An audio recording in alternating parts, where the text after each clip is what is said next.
जय जीशु ख्रीस्ट। प्रिय भाई और भौणी मैंने आपण मन के एमती अनुभव आसी कि जे मो कथा कहीं बुझु ना मुझे एकुटिया हो मु जीवन में केमती बढ़ी जापारूनी। जदि आप हृदय ये सब अनुभव अच्छी तेज आज मेसेज टी आपण अटे कारण प्रभु जीशु आम एकुटिया करके छाड़ी जाना कि आम सहित चिरकाल रहा से पवित्र आत्मा को देकी जाइछंती।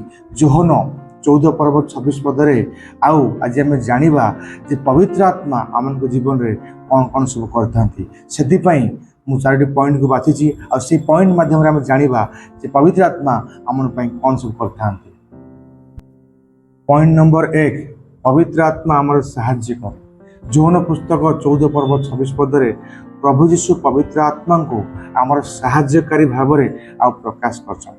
जीवन में एमती किसी समस्या आसे जिते बड़े आम जापर न था आमको कौन करा पड़ो क्यों रास्ता को बाछा पड़ो क्या भरोसा विश्वास करा पड़ो क्यों निष्पत्ति नवा पड़ो से आम कौन कर निजर बुद्धि निज ज्ञान उपर भरोसा कर परमेश्वर आम भरोसा कर न कि यह मन रखा पवित्र आत्मा परमेश्वर वाक्य को बुझे समस्त सत्य प्रवेश कर से साहाय्य करते।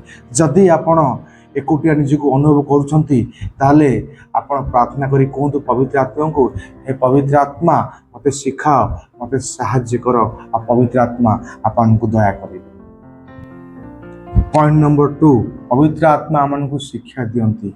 प्रभु यीशु कहते जिते पवित्र आत्मा आसवे से तुमको समस्त विषय शिक्षा देवे। या केते सुंदर प्रतिश्रुति।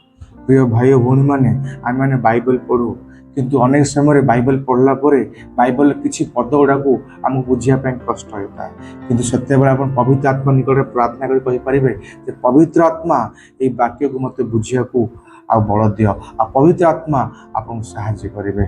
तेणु जो बाइबल पढ़ुंट तरतर हो पढ़ंतुनि गोटे गोटे पद को पढ़ंतु भावतु बुझंतु आउ प्रार्थना करंतु आ वाक्य को बुझला आपण जीवन में ये परमेश्वर वाक्य किपरि प्रयोग हो पार व्यवहार हो पार ध्यान दियंतु। पॉइंट नंबर 3 पवित्र आत्मा यीशु कथा को मन पकाती। प्रभु यीशु कहते जे पवित्र आत्मा आसवे यीशु कहिथिबा प्रत्येक कथा को स्मरण कराइबे। यह आम जीवन में केते दरकारी कारण जो आम जीवन में समस्या आसे आम प्राय बहुत कथा को भूली जाऊ आम भय करूँ आम चिंताग्रस्त हो आ भावु जे आम कौन करवा से परमेश्वर वाक्य आम को आशा दे था। तेणु आज जहाँ आप शिक्षा करुँच हृदय मध्य साइति रखु कारण से परमेश्वर वाक्य आप समस्या पढ़े सी आपको आशा दब सी आपको साहस दब सी आप भरोसा हम। पॉइंट नंबर 4 आज पवित्र आत्मा को स्थान दियंतु। एबे गोटे निज प्रश्न करूँ कि मो जीवन में कौन पवित्र आत्मा स्थान अच्छी।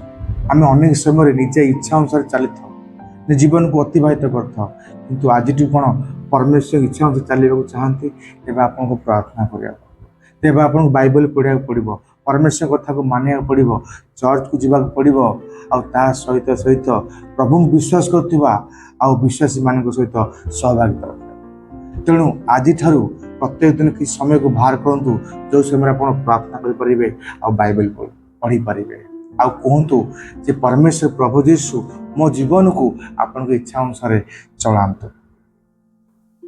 प्रिय भाई और भौणी मैंने आज मेसेजर सब बड़ विषय हूँ आपण एका नुहति कारण आपण दुखरे परमेश्वर आपण सहित अच्छा आपण भय भरोसा करें आपण निष्पत्ति आप खोजी पारे आ वाक्य माध्यम आप शिक्षा करें।